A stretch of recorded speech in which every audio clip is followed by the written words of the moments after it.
श्री दुर्गा सप्तमी स्तोत्रम नमः।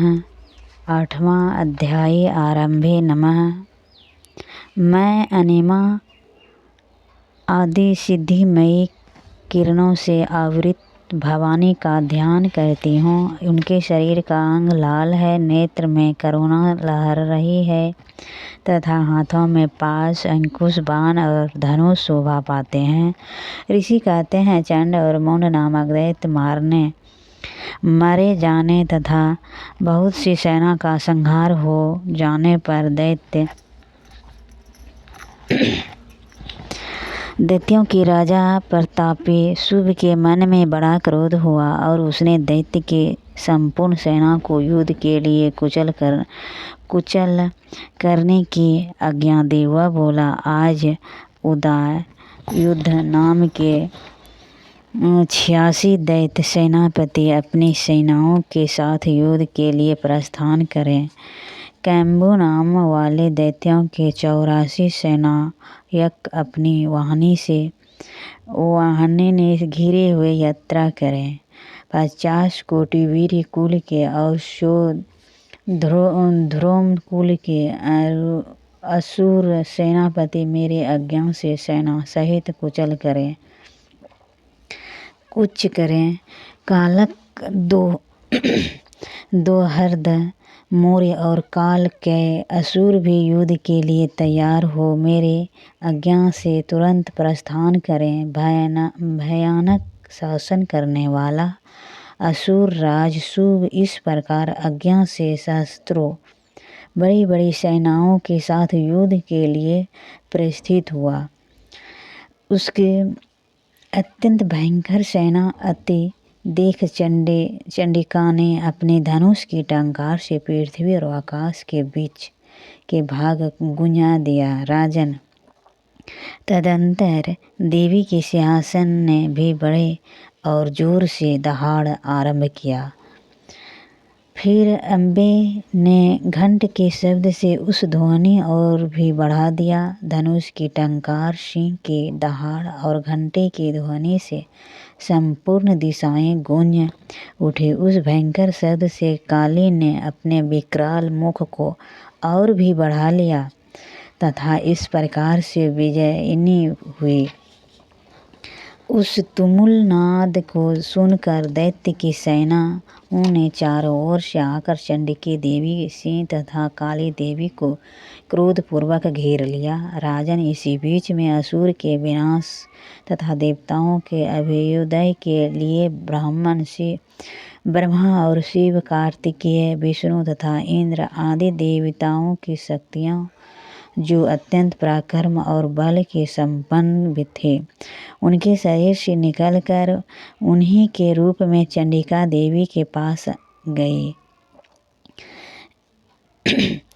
थे। उनकी शरीर गए और जिस देवता का जैसा रूप था वैसे ही उसका भूषा और ऐसा वाहन है, ठीक वैसे ही साधनों के संपन्न हो उसी शक्ति असुरों से युद्ध करने के लिए आए। सबसे पहले हंस युक्त विमान बैठी हुई अक्षय सूत्र और कमंडलू से सुशोभित ब्रह्मा जी की शक्ति उपस्थित हुई, जिससे हम ब्राह्मणी कहते हैं, और महादेव की शक्ति वृषभर आरूढ़ होकर हाथों में श्रेष्ठ त्रिशूल धारण किए, महानाग के कंठ पहनने, मस्तक में चंद्र रेखा के विभूषित हो वहां आ पहुँचे।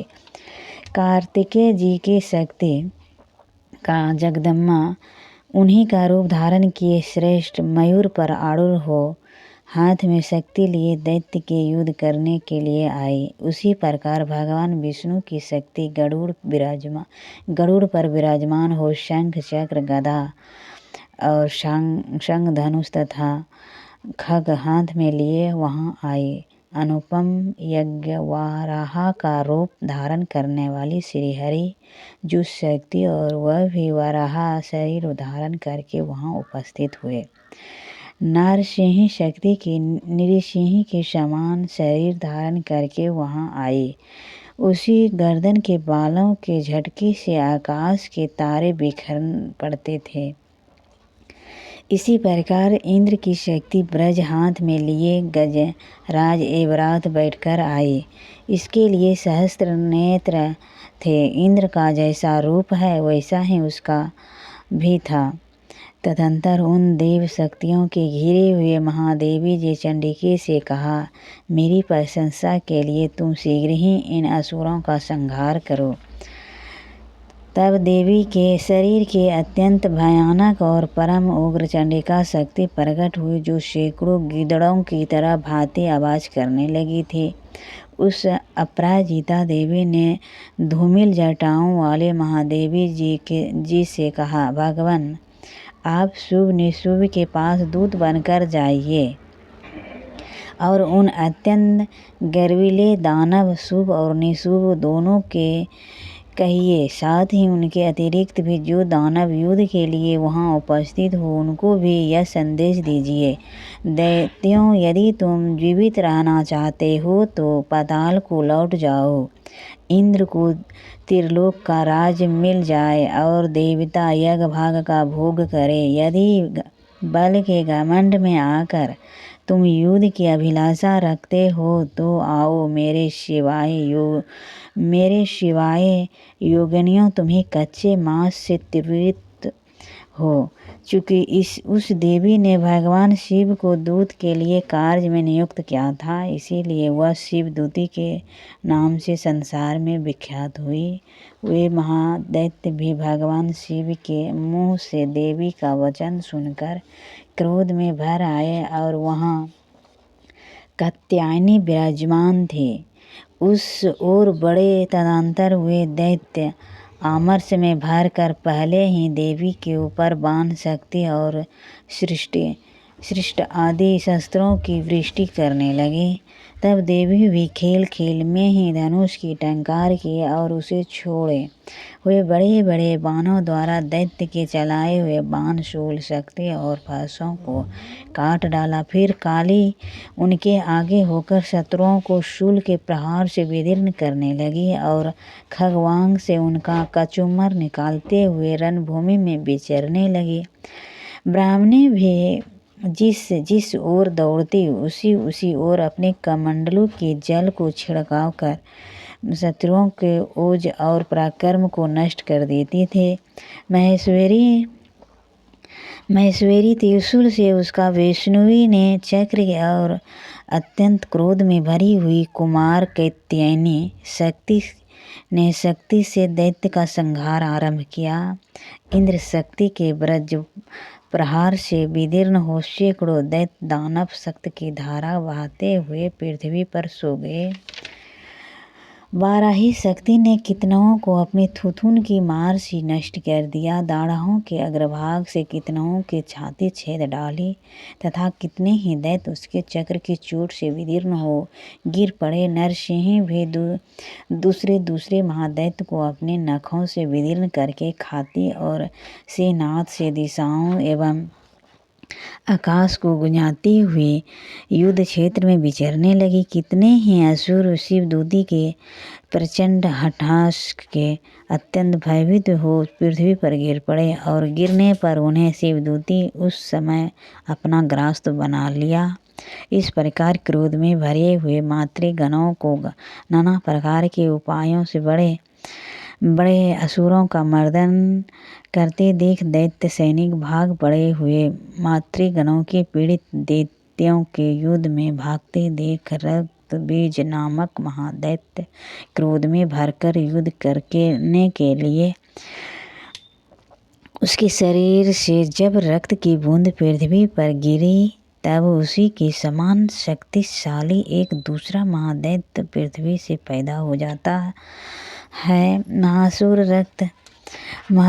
महासुर रक्तबीज हाथ में गदा लेकर इंद्र शक्ति के साथ युद्ध करने लगा।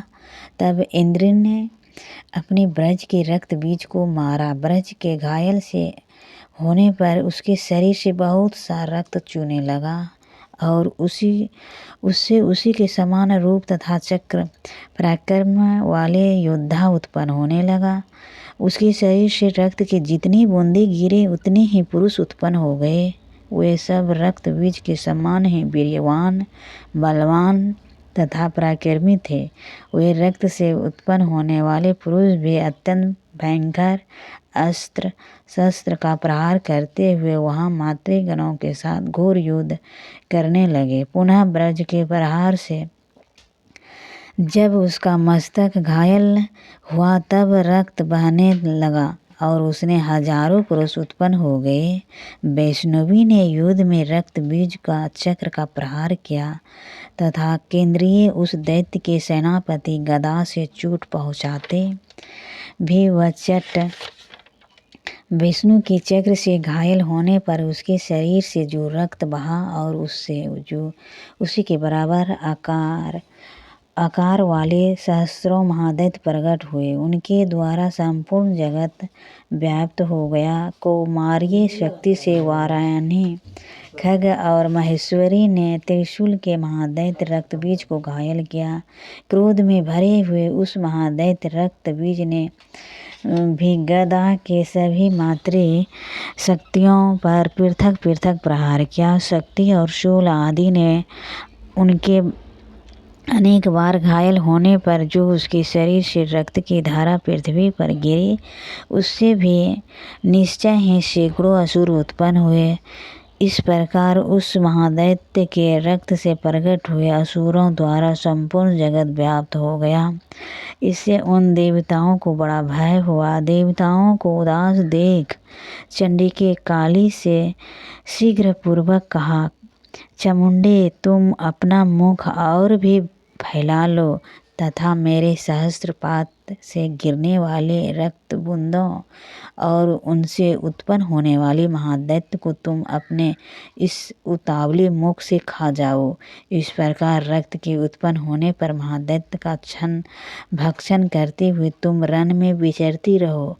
ऐसा करने से उस दैत्य का सारा रक्त छीन हो जाने पर वह स्वयं भी नष्ट हो जाएगा। उन भयंकर दैत्य को जब तुम खा जाओगे तब दूसरे नए दैत्य उत्पन्न नहीं हो सकेंगे।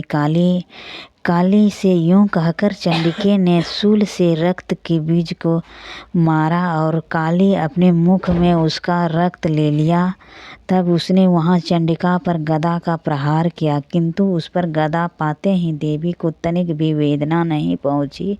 रक्त बीज के घायल शरीर से बहुत सा रक्त गिरा, किंतु ज्यों ही वह गिरा त्यों ही चामुंडे उसे अपने मुख में ले लिया। रक्त गिरने से काली के मुख में जो महादैत्य उत्पन्न हुए उन्हें भी वह चट कर गई और उसने रक्त बीज का रक्त भी पी लिया। तदंतर देवी रक्त बीज को जिसका रक्त चामुंडे पी लिया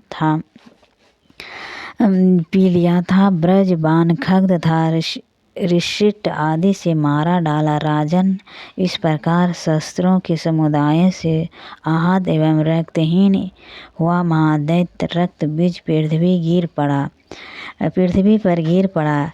नरेश्वर इसी देवताओं को अनुपम हर्ष की प्राप्ति हुई और मातृगण उन असुरों को रक्तपान के मद से उद्दत सा होकर नृत्य करने लगी। इसी प्रकार 8वां अध्याय पूरा हुआ। श्री दुर्गा सप्तमी सचित्रम नमः।